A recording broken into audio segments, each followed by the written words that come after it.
Suara itu pernah menggoncang tanah air. Lirik-liriknya menusuk ke dasar jiwa, menyuarakan jeritan hati rakyat yang selama ini terpendam. Iwan Fals bukan sekadar penyanyi. Beliau adalah lambang perjuangan, suara kebenaran, dan wajah harapan bagi jutaan rakyat Indonesia. Namun kini, suara yang pernah menggetarkan jiwa itu terdiam, terbaring kaku dalam ruang rawatan setelah satu kemalangan tragis melibatkan kendaraan yang mengejutkan seluruh negara. Iwan Fals kini dalam keadaan koma, dan dunia seakan berhenti berputar seketika. Berita tentang kemalangan itu tersebar secepat kilat. Media sosial dibanjiri dengan doa, harapan, dan tangisan. Penggemar dari pelusuk Nusantara menzahirkan rasa terkejut dan duka cita. Mereka bukan sahaja kehilangan suara yang mereka cintai, tetapi seolah-olah kehilangan semangat perjuangan yang selama ini menjadi nadi kehidupan mereka. Iwan bukan sekadar selebriti, beliau adalah cermin bagi penderitaan dan harapan mereka. Dilahirkan sebagai Virgiawan Listanto, beliau mengangkat dirinya dari rakyat biasa menjadi simbol pembebasan suara rakyat. Setiap lagu yang ditulis dan dinyanyikan oleh Iwan adalah manifestasi dari kesadaran sosial yang tinggi. Lagu seperti Bongkar, Umar Bakri, dan Bento bukan hanya karya seni, ia adalah bentuk pemberontakan yang sah terhadap ketidakadilan, penindasan, dan kemunafikan sosial. Dalam setiap bait lirik terdapat nyawa perjuangan. Dalam setiap nada suara tersemat keberanian yang jarang ditemui dalam dunia hiburan. Kini, sosok yang dulunya berdiri tegak di pentas, menyanyikan realiti pahit kehidupan, hanya mampu terbaring diam dalam ruang ICU. Dunia seakan sunyi tanpa dentingan gitarnya, tanpa pekikan merdeka yang selalu disisipkan dalam persembahannya. Keheningan ini menggambarkan betapa besarnya pengaruh Iwan dalam membentuk kesadaran kolektif masyarakat.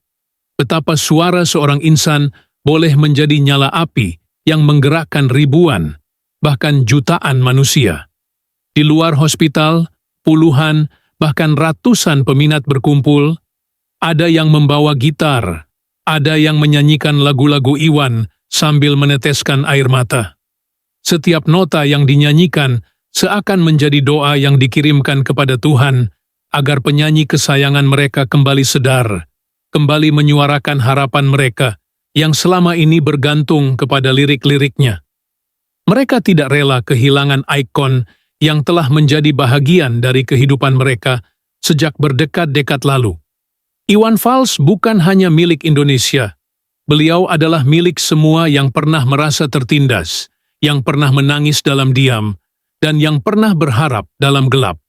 Dalam setiap konser, Iwan tidak hanya menyanyi. Beliau menyatukan hati-hati yang luka, memberikan kekuatan kepada jiwa-jiwa yang hampir putus asa. Kini, rakyat ingin membalas segalanya dengan doa, dengan cinta, dengan air mata yang mengalir tanpa henti. Ketika tubuhnya tidak lagi mampu berdiri, semangat Iwan Fals tetap menyala. Dalam setiap sudut rumah yang pernah menggema lagunya, dalam setiap bilik kecil anak muda yang belajar tentang keberanian dari petikan gitarnya, nama Iwan tetap hidup. Beliau telah mengukir satu warisan yang tidak akan pernah luput dimakan waktu.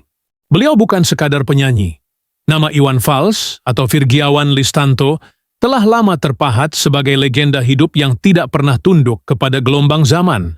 Dilahirkan pada 3 September 1961 di Jakarta, Iwan tumbuh sebagai anak lelaki biasa dalam keluarga kelas menengah.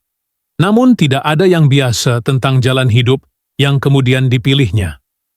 Sejak remaja, Iwan sudah memperlihatkan satu sisi yang berani dan tidak takut berbeza. Ketika anak-anak seusianya sibuk mengejar cita-cita biasa, Iwan memilih jalan yang pelik. Mengamen di jalanan Jakarta, membawa gitar tuanya, menyanyikan lagu-lagu yang belum pernah ditulis oleh siapapun, lagu tentang ketidakadilan, kemiskinan, kezaliman, dan ironi kehidupan rakyat jelata. Kisahnya bukan kisah kemewahan. Iwan tidak dibesarkan dalam limpahan kemudahan. Dia belajar dari jalanan, dari wajah-wajah lusuh yang setiap hari bergelut dengan hidup. Inilah yang menjadikan lirik-liriknya begitu hidup dan tajam. Dia tidak mereka-reka kisah. Dia menyaksikannya dengan mata kepala sendiri. Dari seorang pengamen jalanan, dia menjelma menjadi ikon kebangkitan suara rakyat. Bukan kerana populariti, tetapi kerana keberanian yang luar biasa, sesuatu yang tidak mudah ditemui, apatah lagi di zaman ketika bersuara boleh membawa padah. Tahun 1981 menjadi titik perubahan besar apabila album Sarjana Muda meletup di pasaran. Disinilah suara Iwan mula memasuki rumah-rumah rakyat Indonesia, mengetuk pintu hati dengan lagu-lagu seperti Guru OMR Bakri dan Doa Pengobral Dosa. Tidak lama kemudian, lagu Bento dan Bongkar menghentak pentas musik dengan nada pemberontakan yang tidak pernah disaksikan sebelumnya. Lagu-lagu ini menjadi anthem bagi generasi muda yang bosan dengan penindasan sistem dan kebisuan masyarakat.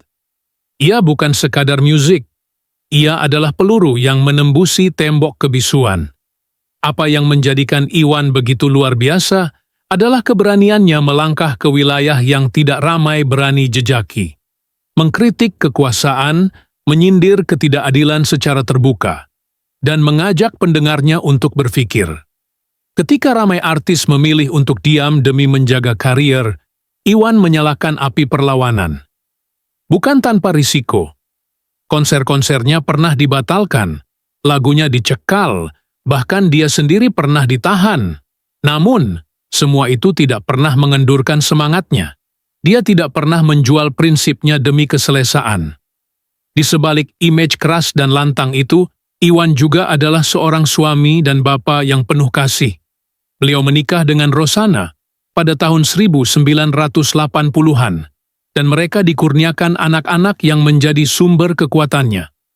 Kehilangan anak sulungnya, Galang Rambu Anarki, yang meninggal dunia secara mengejut pada usia muda, menjadi titik gelap dalam hidup Iwan. Namun daripada kesedihan itu, lahir kekuatan baru. Lagu-lagunya menjadi lebih dalam, lebih menyentuh jiwa.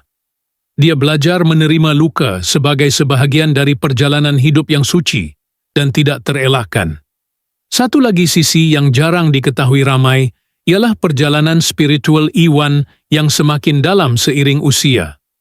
Dia bukan hanya penyanyi, tetapi seorang pemikir, seorang pencari makna. Dalam wawancara-wawancara, seringkali dia berbicara tentang ketuhanan, kebebasan hakiki, dan keheningan sebagai ruang untuk mendengar suara nurani. Banyak dari liriknya yang kelihatan seperti sajak-sajak sufi, tersirat di sebalik metafora kehidupan modern. Dia tidak pernah memaksa pendengarnya untuk setuju, tapi dia membuka pintu bagi setiap orang untuk bertanya tentang hidup, tentang cinta, tentang keadilan. Iwan Fals juga tidak pernah berhenti berkarya. Dari tahun ke tahun, walau generasi berubah, suaranya tetap relevan. Konsernya masih dipenuhi ribuan orang. Lagu-lagunya terus menjadi latar suara bagi perjuangan mahasiswa, demonstrasi buruh, dan momen-momen perubahan besar. Ada sesuatu yang kekal dalam dirinya, semangat untuk menyuarakan yang tak bersuara, keberanian untuk menyentuh yang tak tergapai. Apa yang paling memikat tentang Iwan Fals bukan sekadar lagunya, tapi keikhlasannya. Dalam dunia hiburan yang sering dipenuhi topeng dan kepalsuan, Iwan tetap menjadi dirinya. Gitar tuanya, suara seraknya, dan mata yang penuh renungan, semuanya asli, semuanya jujur. Dan mungkin inilah sebab mengapa Iwan Fals terus hidup dalam hati rakyat. Dia adalah bukti hidup bahwa seni boleh menjadi alat perubahan, bahwa suara satu insan mampu menggoncang sistem, bahwa seorang anak jalanan boleh mengubah nasib bangsanya hanya dengan kata-kata dan nada. Jika kamu pernah mendengar lagu Iwan Fals dan merasa sesuatu bergetar dalam dirimu, itu bukan kebetulan. Itu adalah panggilan dari jiwa-jiwa yang pernah disentuh oleh nyanyian yang datang bukan dari panggung megah, tetapi dari kedalaman hati yang tidak pernah lelah mencintai kebenaran. Marilah kita bersama-sama terus menyebarkan kasih sayang, penghormatan, dan empati yang tulus buat Iwan Fals, insan luar biasa yang telah memberikan suaranya demi kita semua. Dalam setiap bait lagunya ada doa yang tersembunyi. Dalam setiap petikan gitarnya ada semangat perjuangan yang tak pernah padam. Saat ini, beliau memerlukan doa dan cinta kita lebih dari sebelumnya.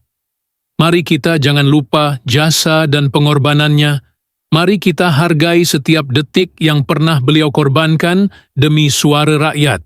Terima kasih kerana sudah mengikuti kisah ini hingga ke penghujung. Jangan lupa untuk klik subscribe dan aktifkan loceng notifikasi agar Anda tidak ketinggalan mengikuti lebih banyak kisah penuh inspirasi, menyentuh hati, dan memberi makna dalam hidup kita. Bersama, kita terus menyebarkan kebaikan dan penghargaan terhadap mereka yang telah menyentuh jiwa kita dengan cara yang luar biasa.